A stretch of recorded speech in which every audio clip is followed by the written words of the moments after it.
Gracias.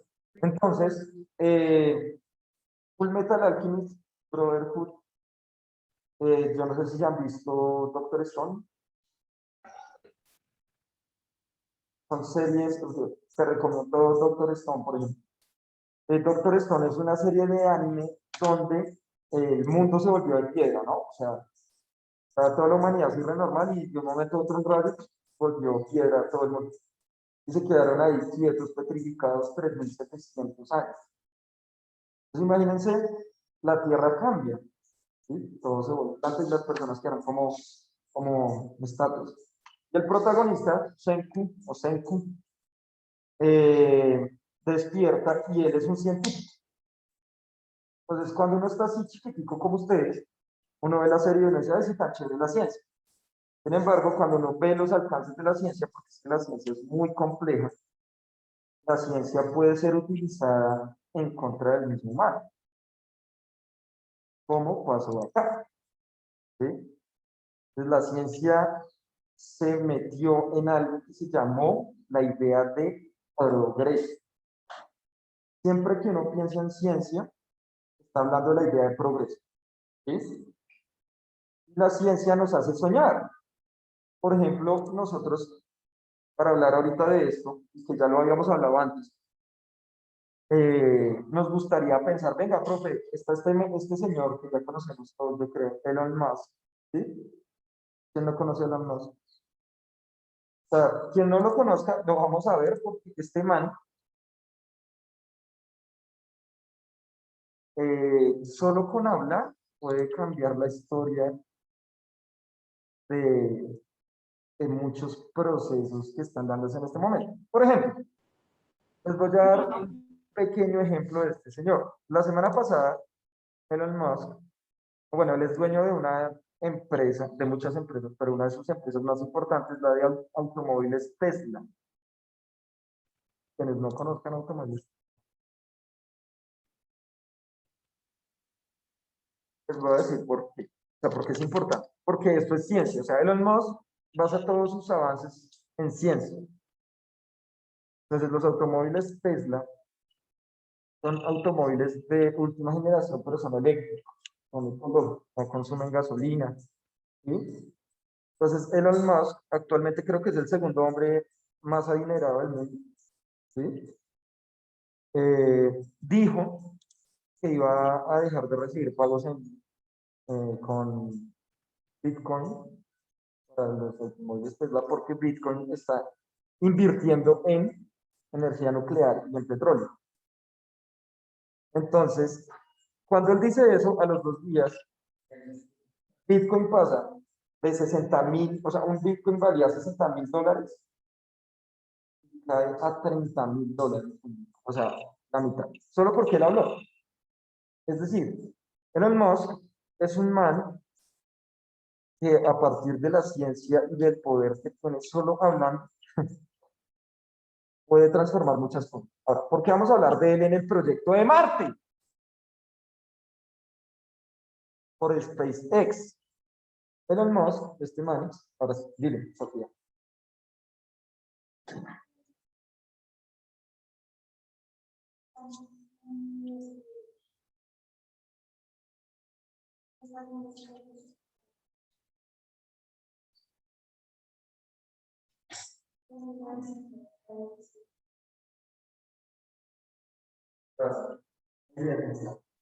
Él tiene el proyecto de crear la primer colonia en Marte. O sea, este señor es el que quiere llevar a vivir gente a Marte.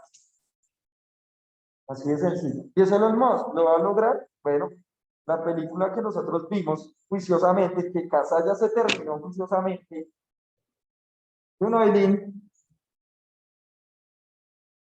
nos va a dar muchos elementos importantes, porque nosotros, no solo Elon Musk es un niño que tiene mucha plata y puede soñar y hacer realidad muchas cosas que se sueñan. Nosotros solo podemos soñar. ¿Sí, no?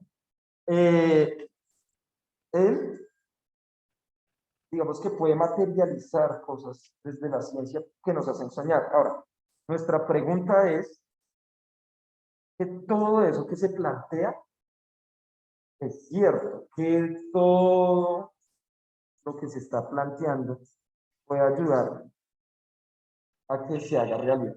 Pero bueno, primero quiero que nosotros reconozcamos unas bases de la ciencia antes de volver a hablar a este señor que hace muy importante para el proyecto porque él es el que realmente está haciendo esto realidad. ¿Sí? Entonces, dime, Hernandillo.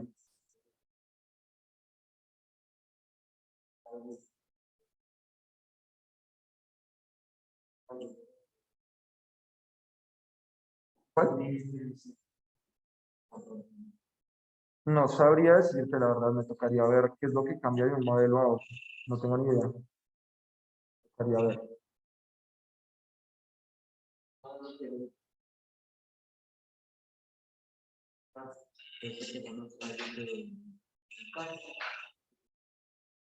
O sea, con un carro convencional o con otros modelos de Tesla. Pues el principal cambio, ¿cuál crees que sea? Claro, primero el motor. El motor ya no es un motor de combustión, es un motor que eléctrico. ¿Sí? O sea, entonces digamos que eso va a reducir las emisiones de gases de carbono, es decir, va a bajar el calentamiento global. Cree él. Vamos a ver si ¿con el qué? Con mercurio.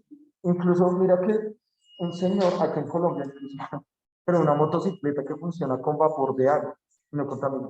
Una motocicleta, un motor que funciona con agua y evapora el agua, no la contamina. ¿Cuánto vale una botella de agua? Él dirá, o sea, digamos, un galón de agua te duraba como 1000 kilómetros. O sea, una cosa increíble. ¿Cuánto vale un galón de gasolina? Acá en Colombia, ¿no? ¿Cuánto? 8.700 a 9.000 pesos, que es, se supone que una de las gasolinas por galón más caras del mundo, teniendo yacimientos de petróleo. Pero bueno, no hablemos de esos problemas tan. Vamos a volvernos mucho, y es que resulta, pasa y acontece que los griegos daban explicaciones al mundo. Básicamente les voy a resumir eso. Ustedes saben cuál es la guerra de Troya, ¿sí? Que los griegos pelearon con los troyanos. ¿Dónde queda Troya? ¿En qué continente queda Troya?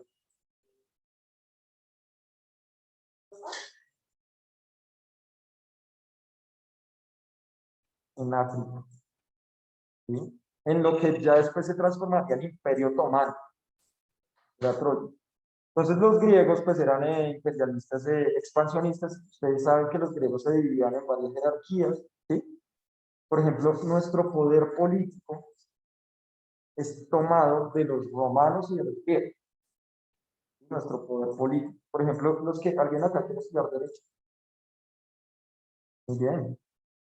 Espero que leas todos los días a toda hora y en todo lugar, porque en derecho tienen que leer muchísimo y van a empezar con derecho romano. Es una de las primeras cosas que ven, o sea, con los romanos.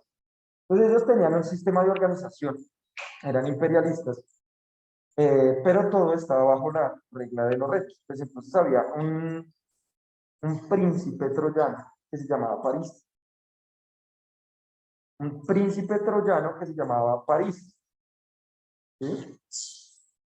París tenía un hermano que se llamaba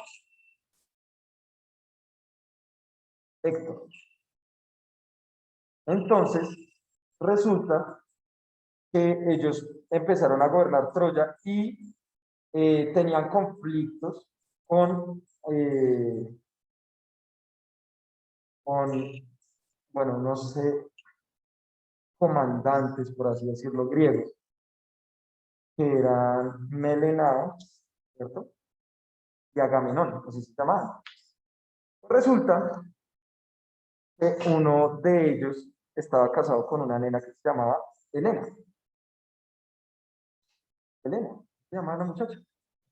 Sí, pero todavía no era de Troya, era de Grecia. Es que no me acuerdo si era esposa de Melenao, creo que era de Melenao. Y Agamenón quería el territorio de Troya. Y entonces París conoce a Helena y la rapta. Ella se enamora de él. Y esa es la excusa para que destruyeran Troya, los griegos. Ahora, vamos a la parte de las creencias, de la religión, y lo vamos a contrastar con lo que diría la ciencia. La religión dice que los dioses del Olimpo hicieron una farra, pero muchachos, o sea, la farra de farra, ¿sí? O sea, esta farra nadie la puede dañar. Invitaron a todo el mundo, pero había una diosa que era la diosa de la discordia. Y entonces él dijo, ah, papu, yo no puedo invitarla, porque donde esta vieja venga, pues se daña la fiesta, yo no. Entonces el man invitó a todos los dioses, los invitó al Olimpo. Y eh, no le envió la invitación a ella. Entonces esa diosa dijo, ah, sí, se enteró, ¿no? Dijo, ah, sí, ¿no?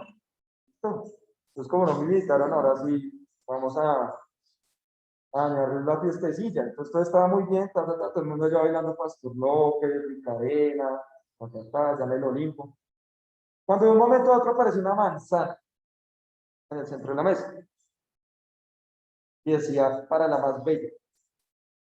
¡Para la más bella! Entonces, las diosas se hicieron alrededor de la manzana y empezaron a pelear por esa manzana. ¿Sí? Entonces, eh, empezaron a discutir para cuál era la más bonita y todo. Pero dijeron, los dioses llegaron a la conclusión, nosotros no podemos porque nosotros somos perfectos. No podemos, digamos, hacer un juicio entre nosotros mismos, porque no. Entonces, alguien imperfecto que sí sepa medir la diferencia es quien debe elegir. ¿Y quién puede hacer eso? Un humano. Bueno, entonces descienden, ¿no? Descienden y encuentran a este joven príncipe llamado París. Y entonces estas diosas, una le ofrece las tierras infinitas, dominio, poder a su imperio. La otra le ofrece también muchas riquezas, fortuna, etcétera. Pero la otra le dice, Afrodita le dice, le voy a dar el amor de la mujer más hermosa del planeta, o sea, que va a ser el amor. Entonces, él lo hace por interés, no le interesaba escoger cuál es la más bonita. Si ya tengo tierra, soy un príncipe, tengo fortuna, tengo un buen reino. Lo único que me hace falta es eh, el amor de la mujer más hermosa para hacer todo lo perfecto. Y adivinen a quién le da, a quién le permite enamorarse, a él. Entonces, cuando estaban en acuerdos de paz con los griegos, él se enamora de Helena y se la lleva, la rapta. Y es lo que desata la guerra de Troya, que destruye a Troya finalmente. Al mismo tiempo que pasa esa historia, pues hay un semidios. ¿Quién es el semidios? Que lo dijeron por acá ahorita. El del talón. El talón de... Ah, entonces, está Aquiles, ¿cierto? Y él es un semidios, ¿cierto? No me acuerdo ni qué cómo se llama la mamá. Ella lo va a bañar en la fuente de la vida eterna, lo hace inmortal, pero ya no puede tener contacto con el agua, entonces lo coge el talón y mete todo su cuerpo menos el taloncito. Acá hay algo importante, muchachos, o sea, la religión realmente es muy importante porque le da sentido a muchas culturas, pero eso no quiere decir que sean verdad,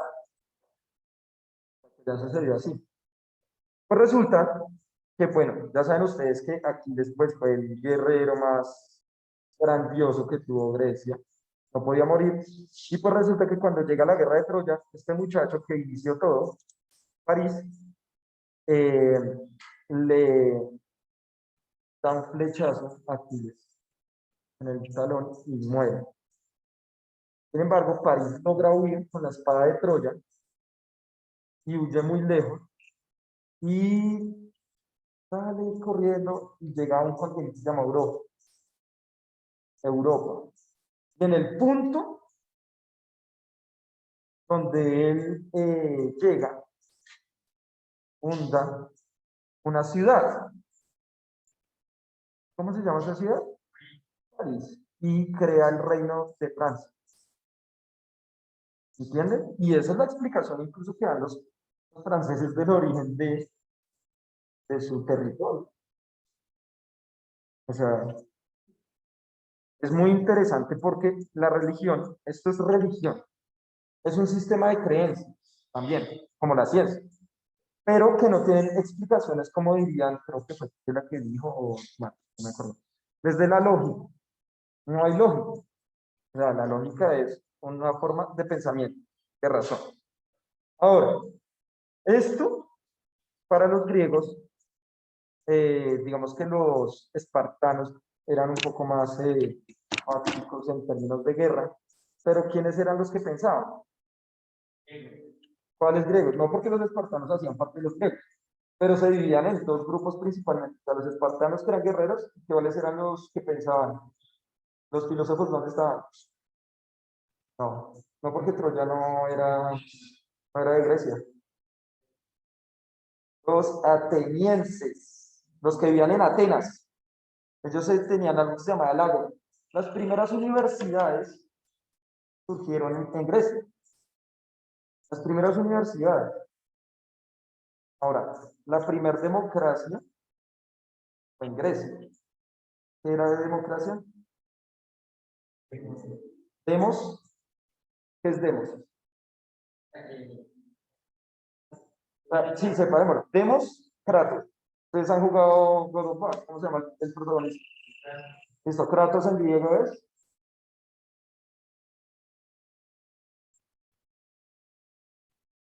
Qué mal, están muy mal en griego, muchachos. Ay, qué triste. Kratos en griego es poder. Demos significa pueblo. ¿Sí? Es decir, demos Kratos o democracia significa el poder del pueblo. Y entonces ustedes preguntarán, venga, profe, pero si los griegos eran tan democráticos, ¿por qué tenían esclavos y las mujeres no podían votar? ¿Eso puede ser considerado una democracia? Sí, porque los esclavos y las mujeres no eran considerados ciudadanos. Pues por eso es horrible. Claro, no estamos hablando de la democracia moderna, no. Estamos hablando de la democracia griega. Era un imperio, tenían esclavos, pero la democracia dice que todo el que sea considerado ciudadano y pueda tener la capacidad de participar dentro del sistema de gobierno puede hacerlo. Lo que pasa es que nuestra democracia también, incluso hoy día, está permeada por la ciencia, es decir, por un método que permite regular nuestras formas de comportamiento. Por eso ustedes ven ética. Seguro que no, porque lo que dije ahorita sí tenía que ver.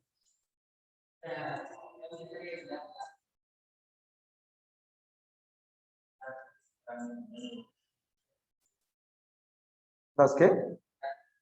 Bueno,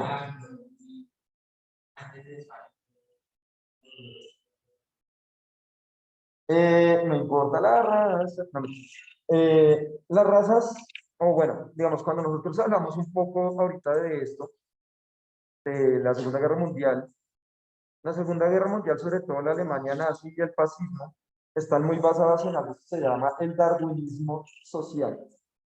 O sea, se basan en Darwin, en la evolución, en la selección natural. Y creen que la raza más fuerte es la que va a dominar. Eh, digamos que ese discurso de raza es un discurso que nace desde la ciencia para denigrar a las personas y poner países sobre otros. Realmente no tiene sentido, biológicamente hablando, porque todos somos la misma especie. Entonces, digamos, cuando tú hablas, por ejemplo, eh, por ejemplo, los indígenas que vivían acá antes de los españoles, de los africanos, de los europeos, ¿cierto? Acá en América, pues básicamente todos los americanos eran muy similares, tanto desde Norteamérica hasta Sudamérica, los indígenas eran muy parecidos. Pero todos y cada uno de nosotros somos Homo sapiens. ¿sí? Lo que pasa es que lo que hace diferente eso es el contexto, o sea, las condiciones. Una cosa es vivir en Europa, donde no hay tantos recursos como si se dio en América. Como los indígenas tenían sistemas, por ejemplo, los mayas, tenían sistemas astronómicos mucho más perfectos que la astronomía europea, que la ciencia europea, mucho más perfectos. Nosotros estamos utilizando un calendario que tiene años bisiestos. Entonces, se completa eso y después toca un año más, pues la Tierra va a girar igual. O sea, no importa, o sea, la Tierra no va a quedar quieta, ay, si este giro se hace más largo, no, es una medida humana, ¿sí? Pero lo que cambia realmente es que eso de las razas aparece como una forma de imposición de una cultura, lo que sí son diferentes son las culturas sobre otra. Se pone una cultura sobre otra, ¿listo? Pero digamos que ese discurso de razas es un discurso muy segregatorio. Entonces, acá tenemos este siguiente, pero vamos a empezar con la ciencia moderna. Digamos, esto lo traía porque los griegos ya hacían mucha ciencia, sobre todo la astronomía era su fuerte más grande. Sin embargo, eh, Aristóteles, todos hemos escuchado a Aristóteles, ¿no? O sea, muy importante Aristóteles. Aristóteles pensó de todo, se pensaba en los dioses, fue el primer naturalista, o sea, el primer conocido que habló de biología, por así decirlo. Hizo el primer sistema de clasificación de los seres vivos, ¿sí? Pero también pensó en filosofía, política. Ustedes en ética no están leyendo La ética de Nicomaco. Ese es un libro de Aristóteles muy bueno. O sea, la ética de Nicomaco. ¿Cuál? Pues que es así escribió, la ética es una rama de la filosofía. Vamos. Es que si usted habla de ética, está hablando de filosofía. Es más, no quiero asustar a los muchachos, pero todo lo que uno hace, en cierta medida, no siempre, en cierta medida, termina siendo filosofía. O sea, la filosofía no es como la ciencia que usted no puede hacer ciencia porque sí. Usted necesita saber unos elementos previos para hacer ciencia. Pero cuando usted está pensando ciertas formas, cuando usted hace preguntas, venga, profe, yo he pensado X de cosas, pues usted está en su casa, está haciendo un ejercicio filosófico y es pensarse el mundo, darle explicación al mundo también. ¿Listo? Entonces, en ese orden de ideas, muchachos, vamos a hablar de la ciencia, cómo aparece la ciencia moderna. Y tenemos que remitirnos a este señor, el gran y magnánimo San Francisco de Asís. ¿Alguien sabe algo de este señor? ¿Algo de la historia de este señor?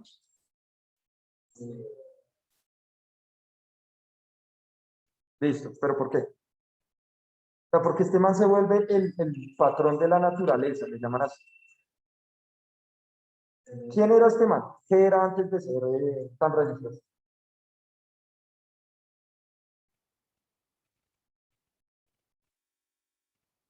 Este man era un príncipe italiano, un príncipe, o sea, venía de papá, la plata, poder, terrenos. Vamos a ver ustedes qué piensan de la historia de San Francisco de Asís. ¿Lo haría usted? ¿Lo haría usted? O así, vamos a interactuar. ¿O lo haría usted? Resulta que San Francisco de Asís era un príncipe italiano, ¿cierto?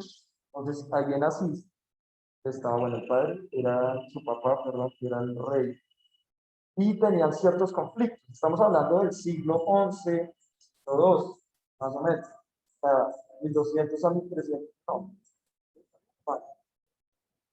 ay, estaba hablando de 200, ¿qué siglo es? ¿Cómo?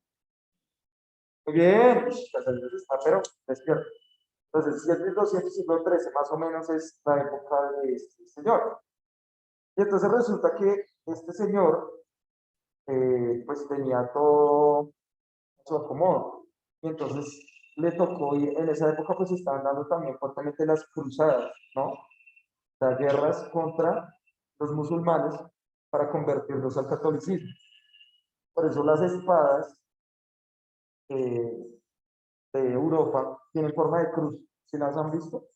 La espada normal, la que tiene porque las espadas japonesas, por ejemplo, son diferentes, son sables, ¿cierto? Pero las espadas cruzadas tenían forma de cruz para bendecirlos, porque eran guerras divinas. Dios quería que mataran a los musulmanes para convertirlos al catolicismo. Y resulta que él iba por una guerra y en el medio de ese camino, pues él enferma, tiene fiebre, etcétera, y ve cómo la iglesia católica se está derrumbando en sus cimientos. Y él se devuelve y no va a la guerra. Entonces el papá, bueno, este man se volvió loco, le dijo, no, pues es que yo no puedo atacar a mi hermano, al prójimo, etcétera. Dios me dijo que se está derrumbando la iglesia católica, que esto tenía que cambiar. Entonces el papá le dijo, oiga, usted está re loco. Le voy a quitar todas sus tierras, le voy a quitar, ya no va a tener beneficios de nada. No, bueno, papá, se quitó la ropa y todo y se fue a vivir a un bosque. Entonces, él crea algo que se llama la orden franciscana y se da cuenta, él empieza a vivir con leprosos, él empieza a vivir en los bosques, él crea un templo, dicen que él construye una iglesia, un templo con piedra. Pero ¿qué es lo importante de San Francisco Asís? Que él empieza a darse cuenta que ese Dios en que él creía no es como lo pintan, sino él se da cuenta y él dice que ese Dios no es tan así, tan más místico, sino que está en la naturaleza. Dice, hay comportamientos, y por eso le dicen el patrón de la naturaleza, hay comportamientos de la naturaleza que son perfectos, o sea, como los animales empiezan a relacionar entre sí, empieza a pensarse en cierta medida, desde algo que se llama la ecología.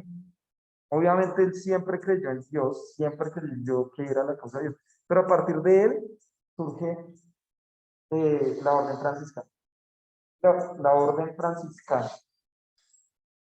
Y los franciscanos fueron perseguidos por la misma Inquisición. ¿Sí saben qué es la Inquisición? O sea, la rama de la Iglesia Católica que quemaba gente, porque este grupo decía que todo debía tener una explicación lógica. Nada podía ser inventado. Y resulta que también empezaron a decir que la iglesia debía ser pobre. Imagínense eso. Debían dejar todas las riquezas y dárselas a los pobres. Pero la iglesia no debería tener no debía tener oro, no debería tener tierras, no debería tener nada. Todo eso debe estar en su cuadro. Les estoy explicando el origen de la ciencia contemporánea. Entonces, a partir de esto, pues aparecen dos órdenes muy importantes, que son los jesuitas y son los franciscanos. La primera universidad de Colombia fue la universidad. ¿Cuál? ¿Cuál? Nacional. No, no, la nacional no. La nacional fue mucho después. Bueno, ni siquiera de Colombia, o sea, incluso antes de que fuera Colombia, se surgió esa universidad. Estamos hablando de, creo que fue en 1500, ¿verdad? De una universidad instaurada en este territorio nacional. Todavía existe, es grande. Uy, no, acá no hay universidad del Vaticano. Colombia, estoy hablando de Colombia. Primera universidad en Colombia, bueno, en este territorio. Universidad Santo Tomás de Aquino, la Santoto. ¿Ya han escuchado esa universidad, no? O sea, ya por favor, no es universidad más, universidad más antigua. Entonces, miren que a partir de esto, empiezan, a partir de las órdenes religiosas, empiezan a aparecer otra vez universidades, como lo tenían los griegos, un poco más modificadas, pero empezaron a estudiar la forma en que funcionaban las cosas, cómo funcionaba Dios, intentaban explicar a Dios. Hay una película muy buena, pues bueno, no se las voy a decir, pero no se las recomiendo como tal, porque sé que no la van a entender y se van a aburrir mucho, hasta que entiendan un poco de historia, porque la película es muy lenta. Se llama El nombre de la rosa, es un libro también, muy bueno. El nombre de la rosa de Humberto Eco. Y él explica cómo la orden franciscana empieza a tejer los primeros pinitos de ciencia.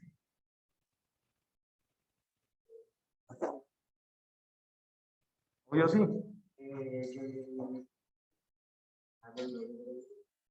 Sí. Ahí está lo que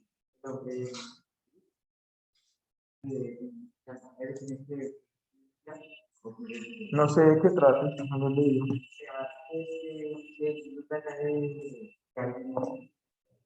¿Hay un qué? hay demonios, Ok. los demonios poseen a los humanos. Ellos quieren los primeros 10 capítulos, habla de niñas que puede lo que está puesto de está haciendo y hay que separar las demonios. Eso es gris, que le tiran a ellos. Después de la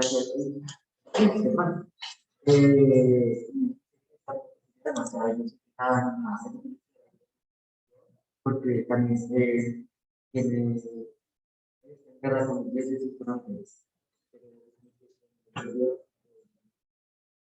Bueno, en la ciencia no se creen demonios ni en ángeles, nada. No.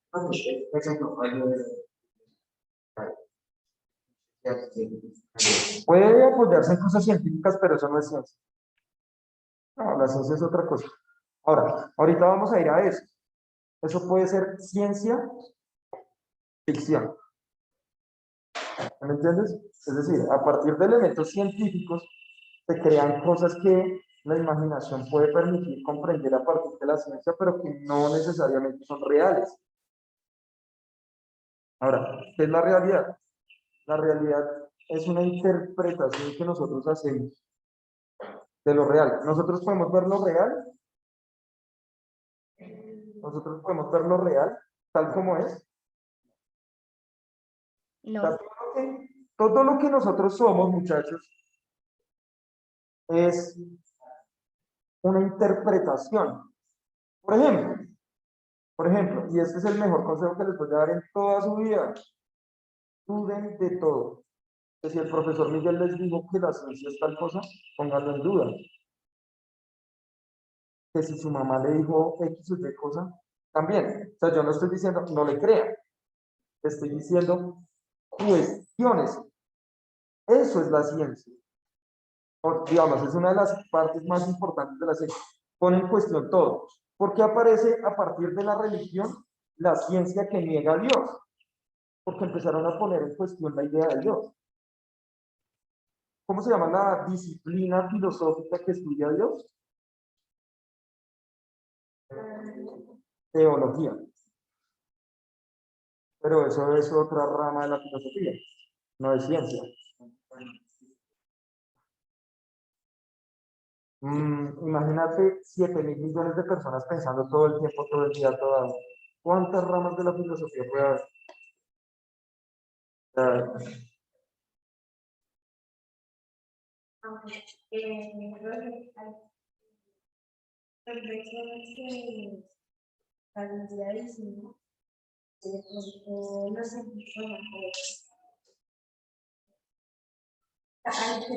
Lo que pasa es que depende. Si nosotros hablamos de la Edad Media, la Biblia era lo que, mejor dicho, regía. Hoy día la Biblia no se interpreta como algo literal. O sea, mucha gente no cree que pues, el planeta se hubiera quedado en 7 días, o bueno, en menos, en los primeros días, y después la vida, y después todo en 7 días. No. Lo que dicen los sacerdotes, que son muy tesos, son filósofos, es que eso es metafórico. O sea, el libro de la Biblia tú no lo puedes tomar literalmente como es, sino son más bien unos mensajes que puedes reflexionar para reflexionar. ¿Me entiendes? Eso es, hay gente que lo toma literal. Lo que sí es cierto es que es muy difícil de verificar todo eso que está ahí. Casi imposible. Si tú hablas con alguien de ciencia, ateo, porque hay gente de ciencia religiosa, como los de la Universidad del Vaticano que estudian ciencias, creen en las explicaciones desde Dios. Pero lo importante acá es que, mire, San Francisco de Asís plantea las dudas. Él no niega la existencia de Dios, obviamente. Siempre fue muy católico y la orden franciscana hoy en día sigue existiendo. Acá en Colombia es fuerte incluso. Incluso su querido profesor Miguel salió en un colegio franciscano. Yo salí de un colegio franciscano, se llamaba así San Francisco de Asís. Por supuesto, ustedes vienen de un colegio similar, porque por supuesto han leído la historia de Santa Isabel de Hungría, ¿no? Obvio, la deben tener re clara, ¿cierto? Una reina, ¿de dónde? De Hungría, se llamaba Santa Isabel, no me llamaba Isabel. Entonces, ella empezó a regalar también partes de sus reinos y de su fortuna a los pobres. Fue un pensamiento que se generalizó mucho, pero que otra parte de la iglesia no está de acuerdo. Pero lo importante, que en esa época cuando tú, o sea, digamos, por ejemplo, un pobre hoy día, ¿dónde vive? En una ciudad, por ejemplo. Pues vive en las calles, vive en lugares, digamos, segregados, sucios. En esa época, ¿a dónde se iban los pobres o los que eran marginados? A los bosques. Vivían en cuevas. Y por tanto eso les permitía pensarse en la naturaleza porque están en contacto con plantas, animales, etcétera, muchas especies. ¿Sí? Y esas especies es lo que permitió, o sea, San Francisco de Asís no es solo el patrón de la naturaleza, porque sí, sino que a partir de la orden franciscana, él se da cuenta de las relaciones que hay entre los diferentes seres vivos. No, en realidad, él le decía que era Dios, pero mucho tiempo después, la orden franciscana se da cuenta que era necesario formar universidades o cosas de pensamiento, ya estaban pensando en cosas mucho más allá. Es decir, el humano siempre intentará darle sentido a todo lo que está a su alrededor, de una u otra forma. Lo intentaron con Helena de Troya, acá los ríos, a partir de las serpientes, en América con los indígenas, ¿cierto? Si nosotros hablamos del creacionismo de Dios, que creó todo en 7 días, o si hablamos en la evolución misma planteada por la ciencia intenta dar respuestas a partir de la lógica.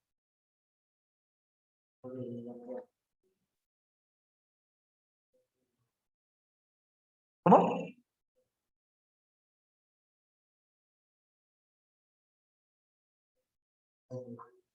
¿Cuál es la creación de ciencia y Dios? ¿Cómo así?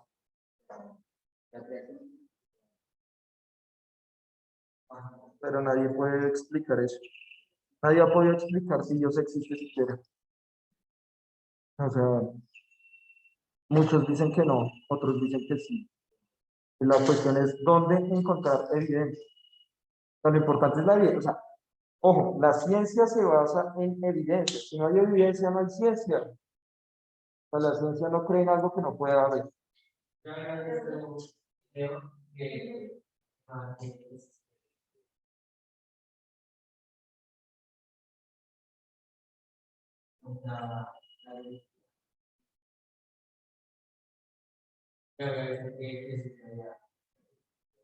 Sí, no estamos hablando de Jesús. Jesús sí existió y hay mucha evidencia de que Jesús existió. Ahora, la evidencia de que diga es que Jesús era hijo de Dios, bueno, habría que ver y probar primero que Dios existe. ¿Qué era Jesús? No, esto que va a decir va a ser un poco polémico, pero está tomado. Era un filósofo y fue el primer filósofo en plantear el comunismo social.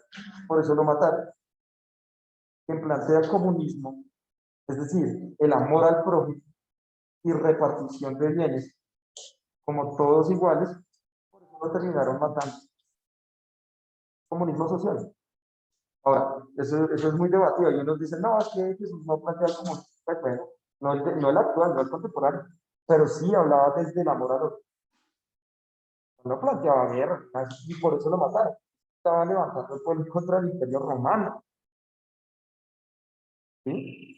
Es algo muy difícil de entender, pero era un filósofo. Eso es lo que uno tiene